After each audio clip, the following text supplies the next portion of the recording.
I wore that when I was 2. I can't believe you kept all these things. I think Lucille kept every dress I ever had. Every child's drawing. God knows what else. She must have loved you very much. Well, it was a very destructive kind of love, the kind that can devour you. All these things. We don't even know what we're looking for. It'll take us months to go through all this stuff. Well, then it'll take us months. But I know we're on the right track here, Mark. You sure you don't know why Brandon Spaulding wrote your birth date on a piece of paper? No. But the fact that he wrote it himself has some significance. What do you have there? Well, there seem to be some kind of records from the year I was born. Why don't you look through these? All right. You can find something. Excuse me, Mr. Evans, but you have a phone call. You can take it right here on the landing. Oh, thank you, Maggie.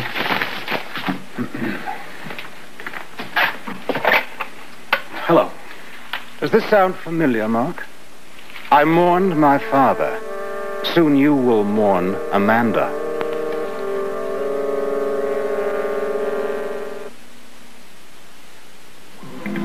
Where the hell are you? In your apartment. Where else would I have found this charming note? I thought you were in Geneva. Obviously not. What are you doing at Amanda Spaulding's? I can't talk now. I just came over to make sure she was all right. I'm sure she's in very good hands. Stay there. I'll be right over and explain everything. I hope you can, my dear Mark. I certainly hope you can.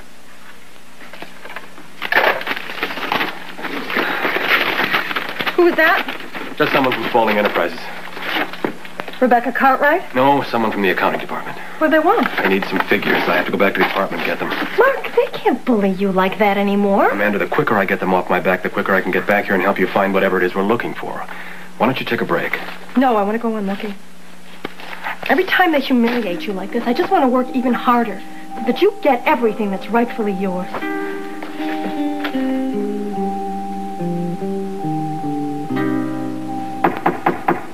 Come in. Hi, darling. Hi, Mom. Honey, I've been looking all over for Maureen. She's not at her desk. Do you have any idea where she is? Well, it's hard to keep track of her these days, especially now she's doing chef's duty over at the Reardon boarding house. Oh, I hope there's nothing wrong with Bee, is there? No, it's just Bee didn't like the idea of Nola staying in that house all alone now that Mr. McCord and Mrs. Renfield are away, so she went out to stay with her. So Maureen has taken over for Bee in the boarding house kitchen. You got it. Sounds a little bit like the Bowers, doesn't it? Dropping everything to take care of someone in the family. Oh, well, that's one of the things I love about Maureen. But I do think that newlyweds should spend as much time together as possible. Well, you won't get any argument from me on that score. But there's no way that Maureen is going to leave her mother in the lurch. Well, maybe she won't have to. Oh, nothing, dear. You go back to work. I have an idea, and I think it may just work out. Will you just ring? Gosh. I'm going to drive myself crazy waiting for that phone to ring. I should do homework. Homework. Creative writing. I don't know. What's this? Moby Dick.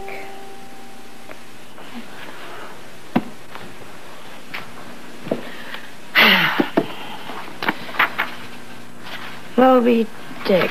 Alrighty. Chapter 1. Moby Dick or the White Whale. Okay.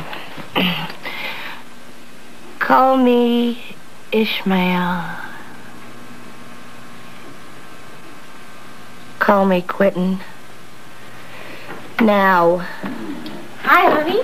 Oh, Mom. Henry was nice enough to drive me over. Oh, hi. Nice to see you. Well, I hoped I'd get a glimpse of you, and I'd like to take a peek at my favorite little girl. How's Quentin? Oh, he's fine. He called me to let me know he got there all right, but he was interrupted, and I'm just waiting for him to call back. Oh. Show him the ring Quint gave you. Show him. Oh, okay. What's the matter, Henry? This ring.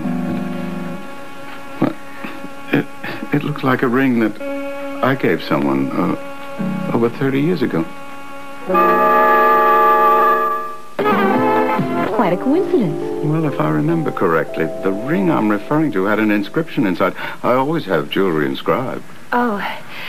Well, where did you buy your ring?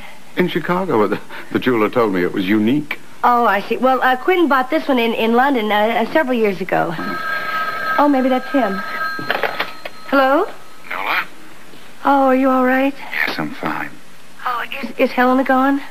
Well, you see, She isn't she? Well, Nola, listen now. I've thrown her bodily out of my room, and I told her that she must leave Tanquir before the day is out. But that's not going to do any good. Oh, I think it will. There was no mistaking what I meant when I told her. What about Silas Crocker? Well, he hasn't tried to contact me so far.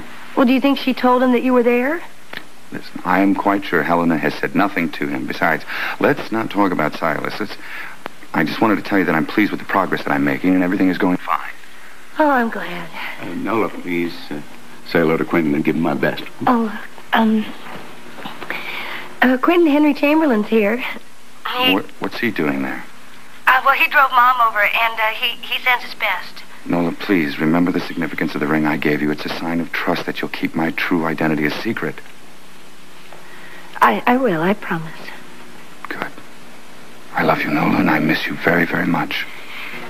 Well, I miss you, too. And listen, call me the minute that Helena's gone, because I'm not going to feel good until I know that she's out of there. Now, don't you worry. I'm sure she'll be gone very, very soon.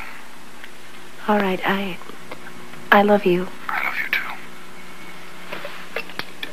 Oh, you sounded so worried on the phone. Does Quentin think Silas Crocker's in Tanquir? Not really. It's just that, I hate the thought of her being there because, she causes so much trouble on the last dig. Oh, You Helen. feel better now that you talked to him? Yeah, he sounds good, and it seems everything's going well. Well, I'm sure it is. He's a very capable young man. Yeah. Listen, I'm going to go see if I can get us all some tea. Is that okay with you? Dandy. Nola, would you mind if I looked at that ring again? I cannot get over how much it resembles one that I gave years ago to somebody I was deeply fond of. I must ask Quentin where he got this one.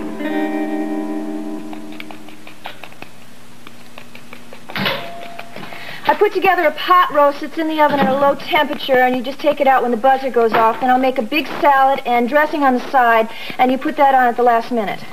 Hello, Tony. How are you? Fine, Mo. How are you? Nice to see you. I'm sorry. I just want to get through this as soon as possible so I can get back to the office at a decent hour, and I don't want to have to come back here after work. So I've got to go shopping for dinner, and then I've got to make dinner for Ed and for Rick. What are you going to do in your spare time? Oh, that's not funny. So you think you can get dinner on for the boarders? I can't. I got to open up company. Oh, well, Tony, don't you think that Floyd and Clay and Katie could take care of that for the next few days, huh? Yeah, I guess so. Oh, good, because I think if we pull together on this, we can get everything done on time. Okay, I just... What? You just what? Well, I made plans to spend the afternoon with Susanna today and have an early dinner with her. I don't know how much longer she's going to be in town. I want to spend as much time as I can with her, you know? Tony, you're really in love with her, aren't you? Yeah. I never really thought about it before, but yeah. Okay, changing plans. You go see Suzanne now. Really? Mm-hmm. Thank you. Sure. Well, how about the boarders? Well, I can get dinner on for them tonight. What about Ed? He's managed without me before. No, I mean, this isn't fair. You guys are newlyweds. It's not fair that Susie and I take time out of your relationship right now. That's okay. We can make up for lost time later. I'll make it up to you. Yeah, you bet you will. Now go on. Get out of here before I change my mind. Go. You know what you are? Real trooper. That's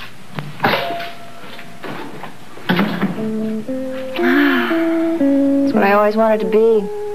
A real trooper. Yeah. Oh, okay, go ahead. Give it to me again. Go. Have you had enough to eat, Phillip? Yeah. That'll hold me for a couple hours. Good. Now get out of here. I got to get back to work, and you got to get back to school. Oh, thanks, Dad. You sound like Justin. Yeah, I sound like Justin. Is that so bad? But one Justin in my life is plenty, believe me. Now, come on, Phil. I'm serious. Look at all the work I got to do by the end of the day. Anybody ever tell you that you are a workaholic, overachiever? Well, you tell me about it some other time, okay? All right. I can take a hint. best deal that we can. Hi, Morgan. How are you today? Oh, I'm all right. Well, Josh, look who's here. I guess you decided to give her a call anyway. No, actually, I'm sorry. I was going to call you, but there's too much work. So I see. Yeah, I'll be with you in just a second, okay? Okay. Yeah, well, I think I'm going to get out of here. Take your advice and head back to prison. Morgan, you take it easy. Back to them. I'm talking to you in a couple of hours. See you later. Take care. I got some work to do, too. I'm going to bring in the back where I can spread it out. I gotta go. I'll see you later, Morgan. Okay, 2 hours. All right. Hi. Sorry about that. Listen, you want to get some lunch or something? No, I didn't come here for lunch, Josh. I came because I wanted to talk to you. Not really. What does that mean? Well, Hillary was there. So what? So she knew that Kelly left town, and she knows where he is, and she just won't tell me, and she made me feel very uncomfortable. Oh. You don't know where Kelly is? No. He left town without telling me. I had to find out about it from Bert. Well, I can see how that would be very upsetting, Morgan, but I really don't see what I... That's why I wanted you there for me. Well, why? What could I have done? You could have talked to me. You could have made me feel better. Hillary made me feel so awful. Wait a minute. You had a fight with Hillary about Kelly, and you wanted me to come there to make you feel better? I thought you said before that you just wanted to see me. Which is it? It's both. Is that true? Is that true, or are you just looking for a replacement for Kelly? Of course not. Well, Morgan, I don't want to hurt your feelings, but I care about you a great deal, and I want to do everything I can to help you, but don't ask me to step in and take over where Kelly left off. I'm not asking you to do I think you are, like Morgan. That. I know you're very confused about Kelly, but this is something that you have to work out for yourself. I have nothing to do with it. How can you say that, Josh? If you hadn't have been there for me when Kelly and I were having all these problems, I would... What? You would have...